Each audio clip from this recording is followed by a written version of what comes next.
Assalamualaikum warahmatullahi wabarakatuh. Bismillah walhamdulillah. Wassalatu wassalamu ala rasulillah Sayyidina Muhammad ibn Abdillah, amma ba'd. Bertemu kembali pada pembelajaran pendidikan agama Islam dan budi pekerti. Melanjutkan materi minggu yang lalu, beriman kepada qadha dan qadar Allah subhanahu wa ta'ala. Kewajiban beriman kepada qadha dan qadar. Diriwayatkan bahwa suatu hari Rasulullah Shallallahu Alaihi Wasallam didatangi oleh seorang laki-laki yang berpakaian serba putih dan rambutnya sangat hitam. Lelaki itu bertanya tentang Islam, iman, dan ihsan. Lalu Rasulullah Shallallahu Alaihi Wasallam menjawab. Dalam hadisnya disebutkan, qala fakhbirni 'anil iman. Qala an tu'mina billah wa malaikatihi wa kutubihi wa rusulihi wal yaumil akhir wa tu'mina bil qadari wa khairihi wa syarrihi. Jibril berkata, kabarkanlah kepadaku tentang iman. Rasul sallallahu alaihi wasallam bersabda, iman itu ialah kamu percaya kepada Allah, malaikat-malaikatnya, kitab-kitabnya, rasul-rasulnya, hari akhir, dan kamu percaya pada takdir yang baik dan yang buruk. Lelaki itu adalah malaikat Jibril yang sengaja datang untuk memberikan pelajaran agama kepada umat Nabi Muhammad sallallahu alaihi wasallam. Jawaban Rasulullah sallallahu alaihi wasallam yang dibenarkan oleh malaikat Jibril itu berisi rukun iman. Salah satu dari rukun iman itu adalah iman kepada qadha dan qadar. Dengan demikian, mempercayai qadha dan qadar merupakan kewajiban. Kita harus yakin dengan sepenuh hati bahwa segala sesuatu yang terjadi pada diri kita, baik yang menyenangkan maupun yang tidak, adalah atas kehendak atau aturan takdir dari Allah subhanahu wa ta'ala. Macam-macam takdir. Para ulama berpendapat bahwa takdir itu ada dua macam. Satu, takdir mu'allaq. Apa takdir mu'allaq itu? Takdir mu'allaq adalah takdir yang erat kaitannya dengan ikhtiar manusia. Misalnya, seorang siswa bercita-cita ingin menjadi insinyur pertanian. Untuk mencapai cita-citanya, ia belajar dengan tekun. Akhirnya, apa yang ia cita-citakan menjadi kenyataan. Ia menjadi insinyur pertanian.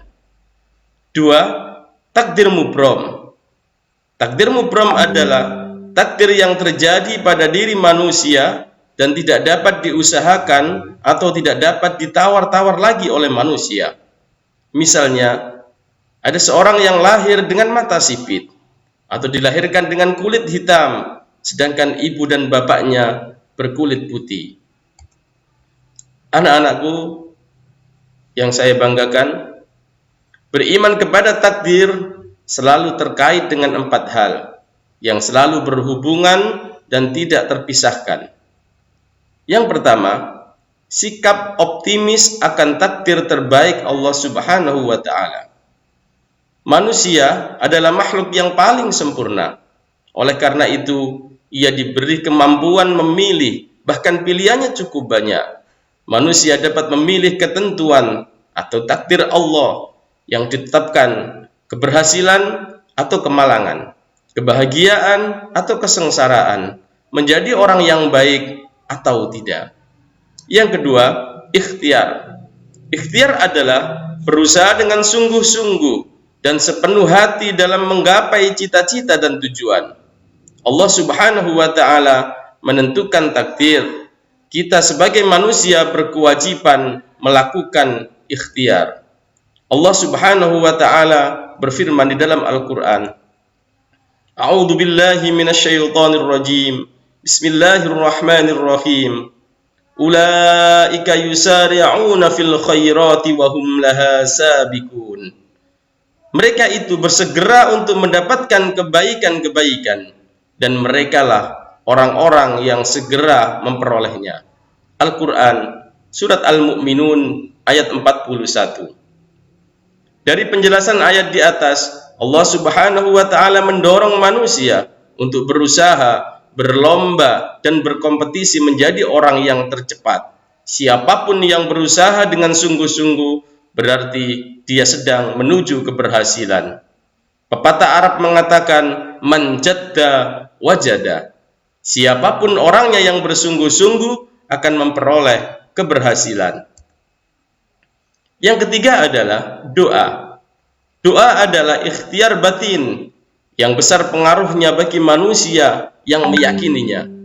Hal ini karena doa merupakan bagian dari motivasi intrinsik bagi yang meyakini.